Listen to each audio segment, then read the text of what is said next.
Hello மக்களே, welcome to Delhi talks. Mahanadi இன்னைக்கு shooting போயிட்டு இருக்கு போல. பிகாஸ் மார்னிங்கே காவேரி இருக்க மாதிரி ஒரு பிக்சரை ஈபி வந்து ஷேர் பண்ணியிருந்தாங்க, உமன்ஸ் டே விஷ் ஷேர் பண்ணி. இப்போ கொஞ்ச நேரத்துக்கு முன்னாடி நம்ம கங்கா இருக்காங்க இல்லையா, அவங்க வந்து நதி சிஸ்டர்ஸ் 4 பேரும் இருக்க மாதிரி ஒரு பியூட்டிஃபுல்லான பிக்சர் வந்து ஷேர் பண்ணியிருக்காங்க. இந்த பிக்சர் வந்து உமன்ஸ் டே ஸ்பெஷல் பிக்சராக எடுத்துக்கலாம். பிகாஸ் நதி சிஸ்டர்ஸ் எல்லாருடைய ப்ரெசன்ஸுமே இருக்கு. நம்ம கங்கா, யமுனா, காவேரி அண்ட் நர்மதா 4 பேரும் அழகான ஸ்மைலிங் ஃபேஸோட இந்த பிக்சர் நம்மளுடைய நியூ லொகேஷன் வீடு இருக்கு இல்லையா, காவேரியோடைய வீடு. ஸோ அந்த மாடியில இருந்து தான் இந்த பிக்சர் வந்து ஷேர் ஆகியிருக்கு. ஸோ மேக்ஸிமம் இன்னைக்கு ஷூட்டிங் ஸ்பாட்டாக தான் இருக்கும்னு நினைக்கிறேன். ஏன்னா காவேரி ஃபர்ஸ்ட் பிக்சர் ஷேர் ஆச்சு இல்லையா, அதுவும் இதுவும் வந்து கொஞ்சம் ஒத்து போகிற மாதிரி இருக்கு. ஸோ மேபி இருக்கிறதுக்கு நிறையவே சான்சஸ் இருக்கு. யமுனாவுடைய ப்ரெசன்ஸ் வந்து சீரியல்ல இருந்தே ரொம்ப நாள் ஆன மாதிரி ஒரு ஃபீல் எனக்கு தெரிஞ்சு. இந்த ஒரு ஃபங்க்ஷன் வரப்போது இல்லையா, நர்மதா பாப்பா ஃபங்க்ஷனு. ஸோ அப்போ வந்து இங்கே வருவாங்க போல அவங்க ஃபேமிலி மெம்பர்ஸ் எல்லாருமே.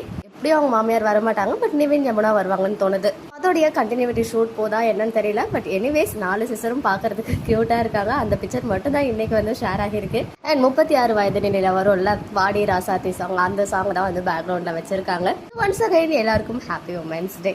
ஓகே மக்களே, நெக்ஸ்ட் வீடியோவில் மீட் பண்ணுறேன். எக்ஸ்க்ளூசிவ் அப்டேட்ஸ்க்கு மறக்காம நம்ம யூடியூப் சேனலை சப்ஸ்கிரைப் பண்ணி